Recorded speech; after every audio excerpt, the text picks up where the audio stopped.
With this video, I want to give you a last-minute gift idea for which you don't have to purchase a lot, but can rather share what you already have. A washi book.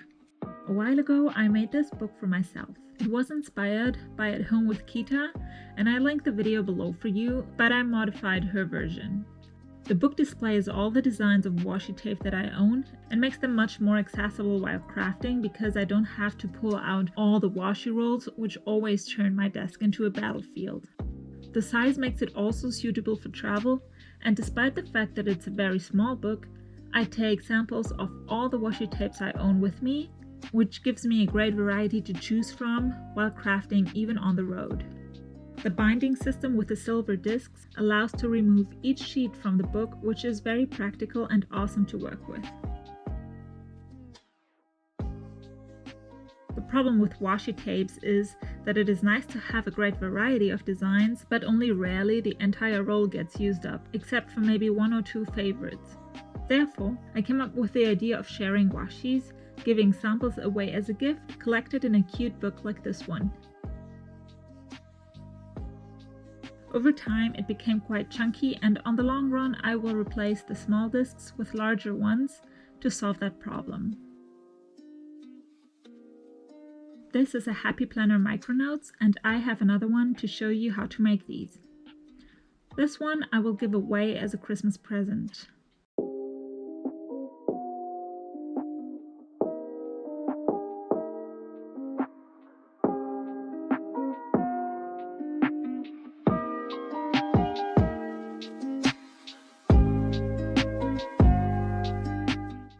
The paper that comes with the book is too flimsy to use it right away, and its surface is too rough to sustain putting on washis and taking them off again and again. Therefore, I use two of these papers to make one sturdy sheet out of them. To create a smooth and durable surface, I cover the paper with transparent tape. Alternatively, you can also laminate single sheets if you have the respective machine, which I don't, and which is why I work with this tape. To lay down the tape on the paper without creating any air bubbles, I hold it over the paper like this and then only go down slowly on the lower right corner. From here, I work my way upwards while my left hand is still holding the tape up on the left hand side. Then, with my finger covering the whole width of the tape, I slide over to the left, pressing down the tape. Only shortly before my finger arrives at the left hand side, I let go of the tape with my left hand. This I repeat to cover the upper half of the sheet as well, letting the tapes overlap just a little bit at the center. Air bubbles can be removed by pushing them from the center towards the edges. I'll use my fingernails for this, but credit cards also do the job very well. Now I cut off the excess on all four sides. Next, I repeat the exact same thing with the second sheet. I try to use the tape economically, creating as little waste as possible. But this time we need a little more tape standing out at the sides, which needs to be trimmed down to a straight line. I usually measure ½ an inch of tape between the edge of the paper and my cutting line. Top and bottom need no trimming because the tape here is already straight. After that's done, I pick up the paper and cut off the corners diagonally, just like this.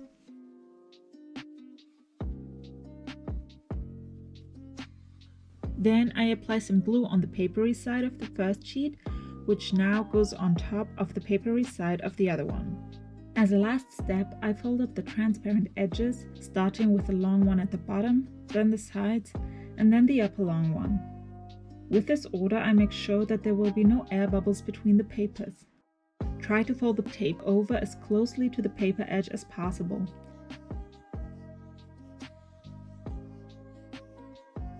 And the sheet is done. Of course, I need quite a few of those, but I also left some of the original sheets in the book for the free use of the future owner. Now it only remains to repunch the holes that are now covered with tape. I have the special hole puncher that creates the right shape for the Happy Planner disc-bound notebooks, but I'll show you an alternative in a minute. If you use a hole puncher like this one, make sure to really position the sheet well so that you punch exactly on top of the existing holes. And the sheets fit perfectly into the book. If you don't have a hole puncher like this one, You can also easily cut the holes with an x-acto knife. However, if you want a quicker method than that, you can also just use a regular hole puncher. After the holes are punched, cut into them from the edge of the paper like so, and the paper goes onto the discs just as well.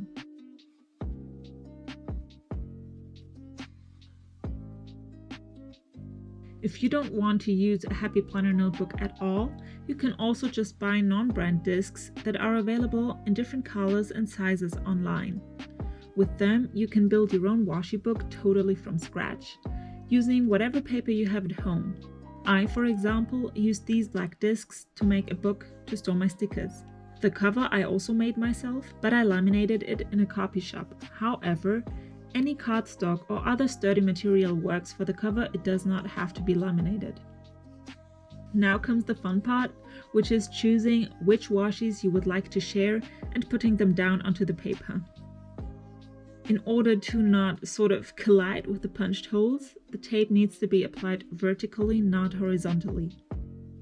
According to the width of the washis, 3 to 4 go on one sheet, and I like to combine colors and designs that match. Usually I give it 5 layers of each tape, so that the future owner of the book has something to work with. When applying the tape, make sure not to pull too strong, because the paper will bend if there is too much tension on the tapes.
I filled up a few sheets on camera and some off camera. I also always enjoy coming up with a nice order in which they go into the book. But with the disbound system, nothing is set in stone, and you can always change up the order later.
This book came out quite chunky as well, and if it gets too thick, replacing the discs with larger ones will solve the issue. I hope you enjoyed this video and that it gave you some inspiration. Leave a like to help fight the algorithm, and if you are looking for more crafting inspiration, check out my last video that is linked below for you. And I wish you joyful holidays.